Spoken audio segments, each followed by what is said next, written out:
ఈ సుబ్రహ్మణ్య భక్తి ఉంది చూశారు, పరమ చమత్కారమైంది అది. అది అలవాటు పడాలి. కానీ అసలు పార్వతీ పరమేశ్వరుల ఇద్దరి అనుగ్రహం కలిగిపోతుంది. ఎందుకంటే వాళ్ళిద్దరి సమాగమ స్వరూపమే ఆయన. సుబ్రహ్మణ్య ఆరాధనం గురించి మహాస్వామి చెప్తుండేవారు. సుబ్రహ్మణ్య ఆరాధనలో మహాస్వామి దిట్ట. అసలు ఆయన సన్యాసాశ్రమ స్వీకారం కుమారకోష్టంలోనే జరిగింది.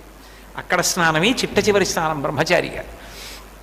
కాబట్టి ఆ సుబ్రహ్మణ్యారాధన చేసేటటువంటి వాళ్ళకి లోపల దేవతలు మాత్రమే ఉంటారు, రాక్షస గణములు ఉండవు. రాక్షస గణములు లేని కారణం చేత, దేవతలే ఉన్న కారణం చేత వాళ్ళ కర్మానుష్ఠానం అంతా పరమభక్తి తత్పరతతో నిండిపోతుంది, పరమధార్మికంగా ఉంటారు.